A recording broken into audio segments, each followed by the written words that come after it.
ஏங்க நீங்க எல்லாம் ஆம்பளைங்களா இருந்தா ஒரு அடி எடுத்து வச்சு பாருங்கடா. இப்ப என்ன பின்னாடி போறீங்க? வாங்கடா வாங்க.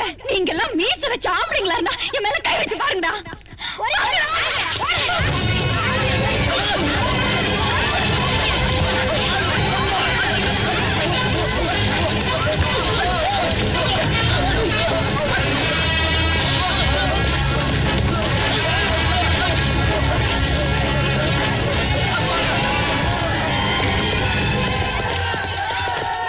வரமாட்டான், நிச்சயமா வரமாட்டான். அவன் இந்த ஊரை விட்டு ஓடிட்டான்.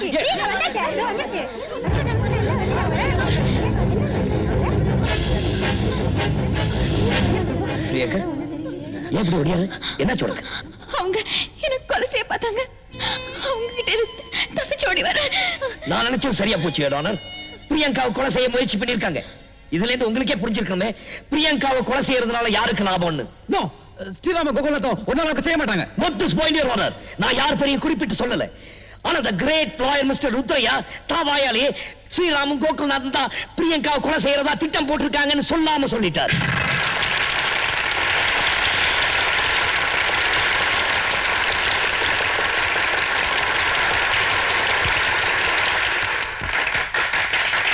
Order order.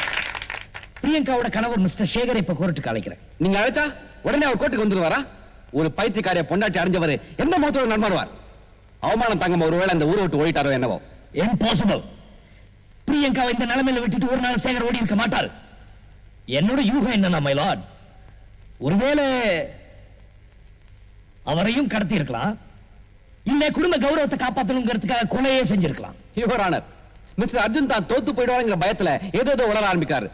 எந்த அப்பனும் தன் பிள்ளையோட உயிர் எடுக்கணும் எனக்கு மாட்டான். ஏன் மாட்டாங்க?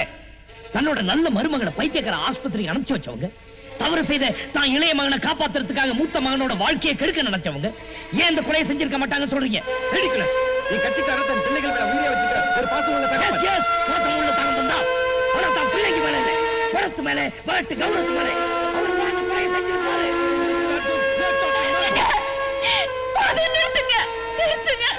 எனக்கு நியாயம் வேண்டாம், நீதி வேண்டாம், எதுவும் வேண்டாம்.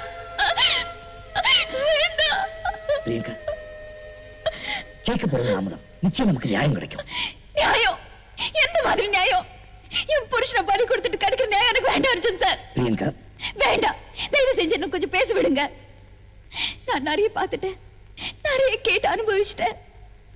கங்காவோட கற்பழிப்பு பத்திரிகையில போட்டு வியாபாரமாக்கினாங்க.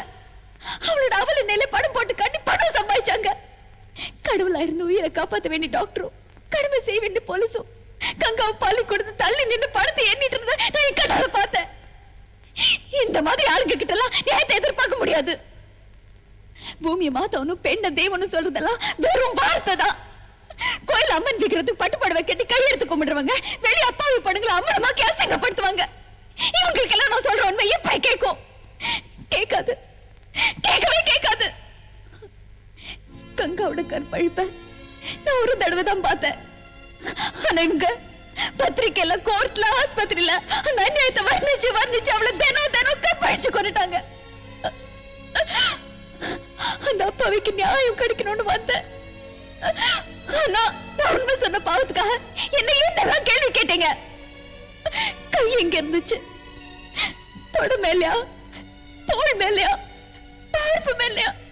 அவ எப்படி அம்மனமா இருந்தான்னு என்னை எப்படியெல்லாம் கேள்வி கேட்டீங்க ருத்ரையா சார்? அந்த கேள்விக்கெல்லாம் பதில் நான் இப்ப சொல்றேன். 10 மாசம் சுமந்து பெத்தெடுத்த தன் குழந்தைக்கு ஒரு தாய் உயிர் பால் கொடுக்கிறாளே, அந்த உன்னதமான இடத்தை நான் சொல்லணுமா? உங்களுக்கு தான் காது கேட்காதே, நான் கத்திய சொல்றேன். நீங்க உங்க தாய் கிட்ட எந்த இடத்துல உயிர் பால் குடிச்சீங்களோ அங்க கை வச்சிருந்தா, நீங்க உங்க தாய் வயிற்றுல இருந்து எந்த வழிய பிறந்தீங்களோ அங்க கை வச்சிட்டு இருந்தா. புருஷன் பொண்டாட்டிய சொல்ல வைக்கப்படுற அந்த புனிதமான அந்தரங்கத்தை அத்தனை பேர் முன்னாடி கேட்ட அவமானப்படுத்தினீங்களே, அந்த கேள்வி நீங்க உங்க தங்கச்சி கிட்ட கேட்பீங்களா? இல்ல உங்களை பெத்த தாய் கிட்ட கேட்பீங்களா?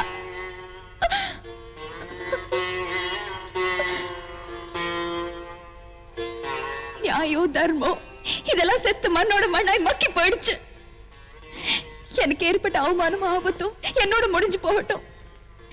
கிடைக்காத நியாயத்துக்காக எனக்கு கிடைச்ச அந்த அன்பு தெய்வத்துக்கு எந்த ஆபத்து வந்துடக்கூடாது. உன்னை சொல்ல போய் உன்னை அழிச்சிடாதுன்னு அவர் சொன்ன வார்த்தைய உதாசனப்படுத்தின பாவத்துக்கு அவர் காலடியில விழுந்து மன்னிப்பு கேட்கணும். அவர் உயிரோட இருந்தா அதுவே போதும் போதும். எனக்கு நியாயம் வேண்டாம், நீதி வேண்டாம், எதுவுமே வேண்டாம். எனக்கு என் புருஷன் மட்டும் போதும். நீங்க சொன்னது அத்தனையும் போய், எதுவுமே உண்மை இல்ல. ஒவ்வொரு வார்த்தையும் சொன்னது போய் தான். நான் ஒரு பொய்க்காரி, பைத்தியக்காரி. இங்க சொன்னது அத்தனையும் போய். இல்ல, பிரியங்கா சொன்ன உண்மைதான்.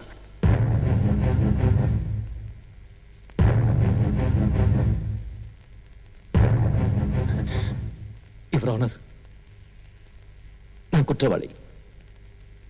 உண்மை மறைச்சிட்டேன். ஆனா நான் இப்ப சொல்ல போறது அத்தனை உண்மை. கங்கா கற்பழிப்பு எங்க வீட்டுல நடந்தது.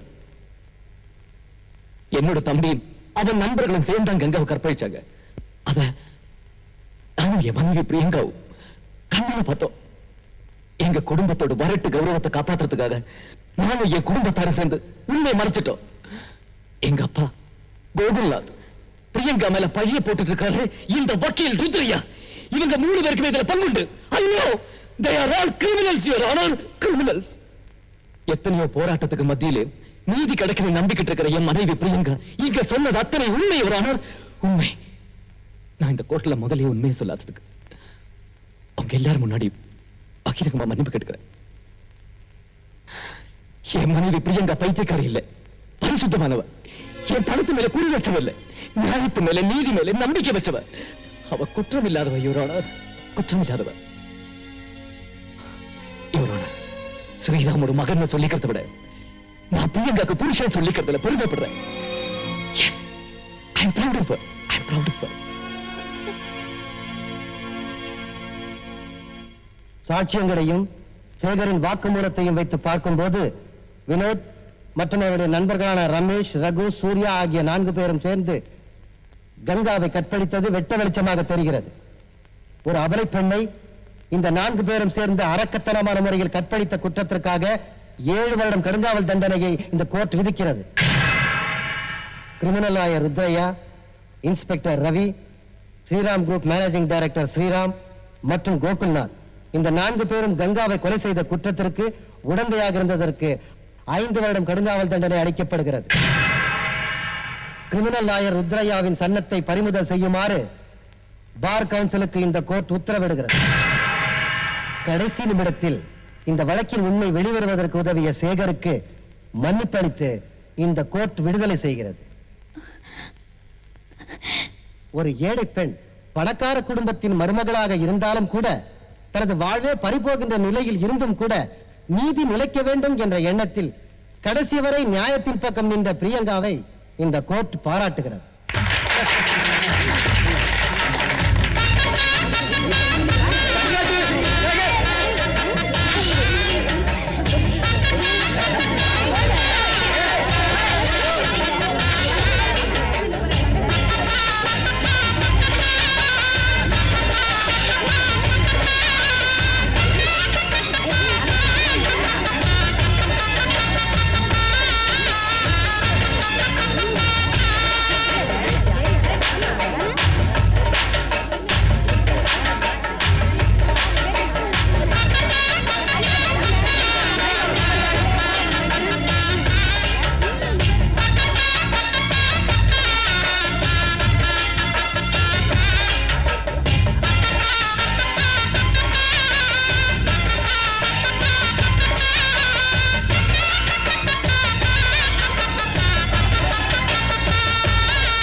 மேடம், நாங்க டிவில இருந்து வரோம். உங்களுக்கு நடந்த கொடுமையை கரெக்டா தெளிவா சொல்லுங்க. நாங்கலாம் பிரச்சனை போட்டோம். தைரியமா சொல்லுங்க. அத கொஞ்சம் விவரமா சொல்றீங்களா மேடம்? என்ன கேள்வி எல்லாம் கேட்டுட்டு நீங்க யார் குறுக்க வந்து தொந்தரவு பண்றதுக்கு? அந்த அம்மா கொஞ்சம் தள்ளிக்க சொல்லியா? நீங்க யாருமா? இந்த பொண்ணுக்கு என்ன சொந்தமா? ஆமா, என் பேர் பிரியங்கா. பிரியங்காவா? பிரியங்கா பிரியங்கா உங்க சந்தோஷத்துல ரொம்ப சந்தோஷம். யோ அந்த கலவை ஃப்ரேம்ல வர தள்ளி நிக்க சொல்லுங்க. அந்த ஆளு அந்த பொண்ணோட தாத்தாவா? ஆமா அவர் அங்கேயே உட்கார சொல்லியா? வேண்டாம் அங்கேயே நிக்க. கொஞ்சம் ஒட்டி உட்காருங்க. மேடம், இந்த பொண்ணுக்கு ஏற்பட்ட அநியாயத்தை எடுத்து குரல் கொடுத்தீங்களே, அந்த தைரியம் உங்களுக்கு எப்படி வந்தது? மேடம், அந்த கொடுமையான நிகழ்ச்சியை கண்ணால பார்த்தீங்களே, அப்போ உங்களுக்கு ஏற்பட்ட கோபத்தை இப்ப முகத்துல காட்ட முடியுமா? நீங்களாம் மனுஷங்க தானே? ஒரு பொண்ணோட வேதனையை வெளிச்சம் போட்டு காட்டி வியாபாரமாக்க இத்தனை பேர் வந்திருக்கீங்களே, உங்களுக்கு எல்லாம் வெக்கமா இல்ல? இப்ப உங்களுக்கு என்ன தெரியணும்? உண்மைதானே? பாருங்க. ஏன் இப்ப என்னாச்சு? ஏன் மூக்க பொத்திக்கிட்டீங்க? உண்மை பாக்குறதுக்கும் பேசுறதுக்கும் மட்டும் தான் நல்லா இருக்கும். அதை சகிச்சுக்கிறது ஒரு சக்தி வேணும். இந்த பொண்ணோட படத்தை போட்டு மேலும் மேலும் இவ வாழ்க்கையை சீரழிக்கிறத விட இவ வாழ்க்கையை சீரழிச்சாங்களே, அந்த பாவிங்களோட படத்தை பத்திரிகையில போட்டு பகிரங்கப்படுத்துங்க. மத்தவங்களுக்காவது எச்சரிக்கையா இருக்கட்டும். மேடம் வந்து போங்க. பத்திரிகைக்கு ஒரு தர்மம் இருக்கு, அதையாவது காப்பாத்துங்க. அக்கா.